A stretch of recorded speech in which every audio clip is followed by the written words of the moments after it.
Ma'am, Ramil, salamat nakita ulit tayo. paano mo nalamang nandito ako? Ah, ma'am, kapag may gusto, may paraan eh. Kumusta? Ito, matandang dalaga pa rin. Ikaw ba, kamusta? Ito, masaya at nakita ka. Wala kang pinagbago, ma'am. Maganda ka pa rin. Kung meron man nag-iba, yun na yung hindi na salubong ang mga kilay mo kapag kinakausap ako. Ikaw din, ganun pa rin. Parang hindi tayo tumanda. Parang lumipas lang ang panahon pero walang nag-iba. Kung meron man sigurong nag-iba, yun na yung may pamilya ka na. Hindi ako makapaniwala Na ano? na tinitingnan ulit kita sa mga mata. Nang naririnig ulit ang boses mo na abot kamay na uli kita. Ako rin. Pero hanggang doon na lang siguro talaga ang lahat. Ay, maiba nga pala ako. Kumusta asawa mo? Naku, baka magalit siya. Maraming salamat, Amy, sa pagbigay mo ng sulat sa amin at sa napakagandang kwento na na-share mo sa Dear MOR. Mga kamorkada, pag-usapan natin ang second chance. Definitely, yan ang nangyari kay Amy at talaga namang makikita natin, no, talagang what a miracle love is.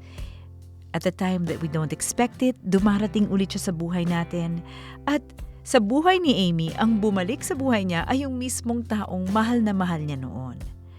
Ngayon, siguro marami tayong matututunan sa mga second chance. Lalo na kung makikipagbalikan tayo doon sa taong minahal na natin noon. I have a few pointers to share kung gusto niyong magkaroon ng second chance at love. Reconnecting with an ex. O, diba? Unang-una sa lahat, kapag nagre-reconnect tayo o nagkaroon ng second chance doon sa taong minahal natin noon, is ini-expect natin na yung love story natin noon magpapatuloy lang. Na kung anong iniwan natin, dire-diretso lang. Pero alam nyo, bagong chapter na kasi ito ng buhay natin. Tulad ng sitwasyon ni Amy at ni Ramil. Si Ramil nagkaroon na ng pamilya. Si Amy, naging single pa rin. They're both older, they're both more mature. So, isa na tong bagong chapter sa buhay nila. And, itong relationship na binibuild nila ngayon, this is what matters now. Ang mangyayari kasi kapag nagkaroon tayo ng second chance, minsan, binabalikan natin yung mga lumang problema, yung mga lumang iniyakan natin. Siyempre, it's okay to talk about that so there's closure, but always remember, with second chances comes a brand new page in your relationship. Assuming na talagang kayong dalawa ready na kayong to commit and to work at this relationship for good. And kapag bumalik yung pag-ibig sa buhay nyo, huwag niyong i-compare sa nangyayari sa inyo noon. Noon pa yun Ngayon, it's a fresh start. Okay?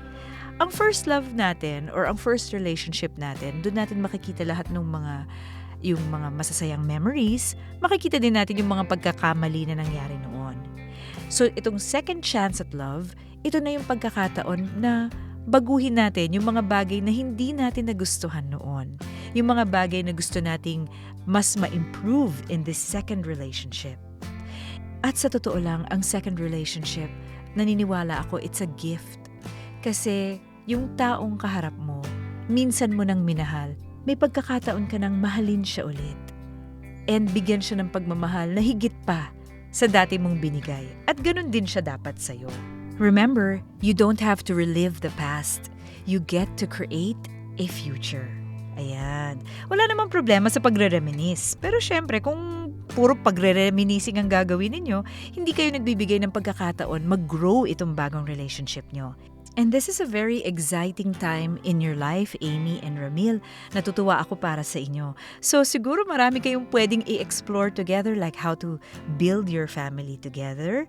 At kung dati, making up for lost time, maybe ito yung mga pagkakataon na pwede kayong bumiyahe, mag-travel together, o kaya mag-create ng memories na hindi nyo, yung mga bagay na hindi nyo nagawa noon, mas magagawa nyo ngayon. Ngayon may mga nagtatanong din, paano naman kung takot akong mahalin siya uli? Takot akong masaktan or takot akong maiwanan? Well, let's always remember that this is a new chance in love. And love comes with risks.